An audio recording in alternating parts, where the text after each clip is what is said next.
en affront avec Goliath, pour le faire tomber, s'est servi de 5 pierres. Pourquoi pas moins ou plus? Waouh, bonne question. Difficile à répondre, que l'Esprit de Dieu nous aide. Sa question nous renvoie à la symbolique des chiffres. Chiffres ou non?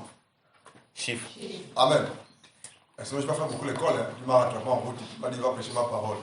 Parfois, je parle un peu mal, mais comprenez-moi. Alléluia. Je m'en rattrape en route. Là, sa question fait référence à la symbolique des chiffres. Selon la parole de Dieu, les chiffres ont vraiment tout son sens. Les chiffres. Et pourquoi David ce jour-là a pris 5 pour mettre dans sa gibecière, et non 4, et non 2, et non 3? Simplement parce que le chiffre 5 est symbolique. Alléluia. Lorsqu'on lit la Bible, à quel moment, pour toi qui lis la Bible, le chiffre 5 revient dans la parole de Dieu? Et non nous les uns les autres. Oui, mon ami au fond. Tu chasses la mouche. Ah, mon ami, il fait ça. Je lui ai dit non, il chasse la mouche. Le chiffre 5 revient à quel niveau? À quel moment? Oui, Steph. Oui. Dans la parole de Dieu. Est-ce que tu as lu un jour dans la parole de Dieu où le chiffre 5 est mentionné ou présenté? Quelqu'un d'autre? Si on a répondre à la question en fait. Oui. Oui, allez-y. Oui, oui. Ah, ok, c'est quoi si je regardais en même temps? Oui, à Alpha. En fait, bonjour, moi c'est Alpha. Je me rappelle que quand le Seigneur a multiplié le pain, il y avait 2 pains et 5 poissons. Que Dieu te bénisse, ça vient. Alléluia. Ça vient, amen. Il y avait 5 pains et 2. 5 pains. 5 pains et 2 poissons. Oui, frère. Le chiffre 5 dans la Bible. Merci, je suis le frère Patrick. C'est l'ancien Patrick. Le chiffre 5 aussi représente les 5 ministères. Alléluia, ça arrive. Les 5 ministères de la parole. Selon Éphésiens chapitre 11, le verset. Éphésiens 4, 11. En descendant, que Dieu vous bénisse. Donc le chiffre 5, Jésus a multiplié 5 pains et 2 poissons. 5 revient. Les 5 ministères de la parole, oui. Le chiffre 5. Qu'est-ce que Christ a fait le jour où, lorsqu'il a créé le 5e jour, lorsqu'il a créé le 5e jour, qu'est-ce qu'il a fait? Prends ta parole, allons-y. Genèse chapitre combien? Qu'est-ce que Christ a créé le 5e jour?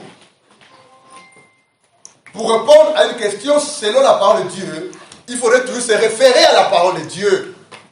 Pour expliquer quelque chose, une symbolique selon la parole de Dieu, il faudrait toujours se référer à la parole de Dieu. Arrêtez d'entendre les hommes de Dieu qui vous disent « je crois que, je pense que ». Ça, c'est pas important. Allons-y dans Genèse. Donnez-moi le verset où le 5e jour, Dieu a commencé à créer. Je crois que Genèse 1. Genèse 1, le verset 5. C'est même le verset 5. Là où je lis, Dieu appela la lumière jour et il appela les ténèbres nuit. Ainsi, il y eut un soir, mais il y eut aussi un matin. Ce fut le premier jour. Ah, ça c'est le premier jour. Allons-y. Le 5e jour, qui a trouvé? Aidons-nous les amis. On va voir qui lit, qui ne lit pas sa Bible à la maison. Oui, allez-y. Tu te plaît, avance s'il te plaît. Je suis la sœur Charlène. Bonsoir Charlène. Le 5e jour, ça commence à partir du chapitre 22, au verset 22. Lis alors le verset 22 du chapitre 1. Le verset 22 dit, on va retourner au verset 21, Dieu créa les grands poissons. Genèse 1, verset 21. Dieu créa les grands poissons. Lisons. Et tous les animaux vivants qui se meuvent. Et que les eaux produisent en abondance selon leur espèce. Il créa aussi tous les oiseaux ailés de son espèce, selon son espèce. Dieu vit que cela était bon, il les bénit en disant, soyez féconds, multipliez et remplissez les eaux des mers et que les oiseaux se multiplient sur la terre. Ainsi, il eut un soir et il eut un matin, ce fut le 5e jour. Ce fut le 5e jour. Qu'est-ce que Dieu a fait le 5e jour? Charlène, c'est toi qui as lu. Dieu, le 5e jour, a fait quoi? Il a ordonné que les eaux produisent en abondance. Alléluia. Que les animaux vivants et les oiseaux volent sur la terre vers le ciel. C'est ça, non? Qu'est-ce qu'il a encore fait? Le verset 21. Dieu créa les grands poissons et tous les animaux vivants qui se meuvent et que les eaux produisent en abondance selon leur espèce. Il créa aussi les oiseaux ailés selon son espèce. Dieu vit que cela était bon. Verset 22. Dieu les bénit. Dieu a créé un certain nombre d'espèces le 5e jour. Et Dieu a béni. Qui Dieu a béni le 5e jour? Verset 22. Dieu les bénit en disant: soyez féconds, multipliez-vous et remplissez les eaux des mers et que les oiseaux multiplient. Que les oiseaux multiplient sur la terre. Et s'il fut un soir, il fut un matin, ce fut le 5e jour. Donc le 5e jour, Dieu a créé un certain nombre de choses. Les oiseaux de toute espèce, les animaux, les poissons. C'est cela, non? Et il a demandé à ce que ces animaux soient féconds. Amen.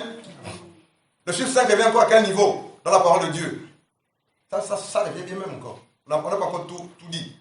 On va commencer à répondre à sa question. Je ne sais pas si vous comprenez. Qui comprend cela? On va commencer à répondre. Oui, le chiffre 5 revient encore où dans la Bible? Ah, les amis, disons.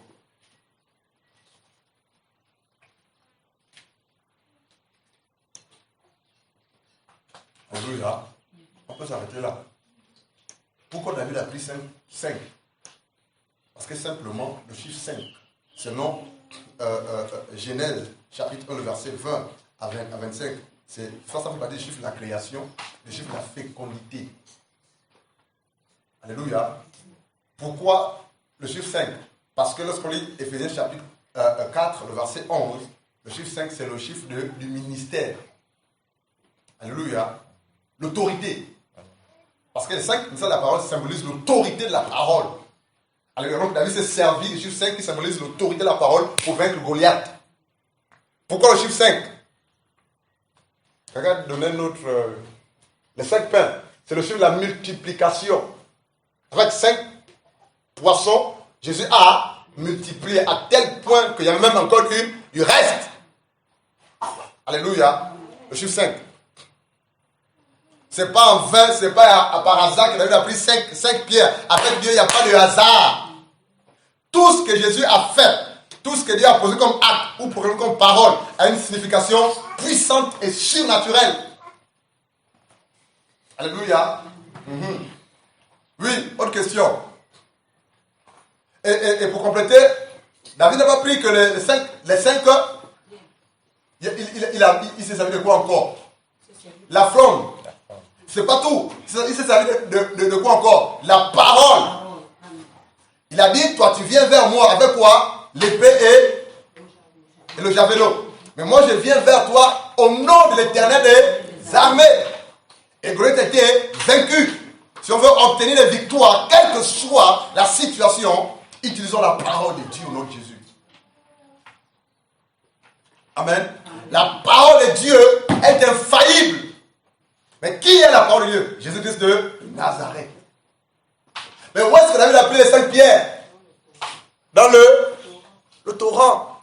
Qu'est-ce que symbolise le torrent? De ta question peut sortir beaucoup d'enseignements, maman. C'est dans le torrent que les 5 pierres se flottaient entre elles. C'est dans les 5 pierres. David a choisi des pierres pointues, aiguisées, pas les pierres cabossées. Et lorsque ces pierres se frottaient avec l'eau du torrent, et lorsque ces 5 pierres se frottaient entre elles, quelque chose se passait. Le torrent symbolise la parole de Dieu. La vallée symbolise l'église, où les hommes et les femmes que Dieu prend dans le monde, appellent dans l'église, et les confondent, les aiguisent, les taillent, les façonnent par l'eau de la parole, par les frères et les sœurs. C'est puissant, en fait. David est parlé chercher les 5 pierres à la montagne. Ça va aller. C'est ça, non? Amen. Ah, il y avait l'eau. C'est l'eau de la parole qui nous aiguise, qui nous taille, qui nous façonne. C'est la confrontation entre frères et sœurs. Les réprimandes, les échanges, les conseils qui façonnent, qui taillent, qui brisent, qui remplissent, qui forment. C'est là-bas que David est allé chercher les 5 pierres. Mais il a utilisé combien de pierres? Une barbe de Goliath. Combien de pierres? 5 pierres. Parce que les 5 pierres sont regroupées en une seule pierre. Et la seule pierre là, c'est volé Jésus-Christ de Nazareth. Dieu vous bénisse.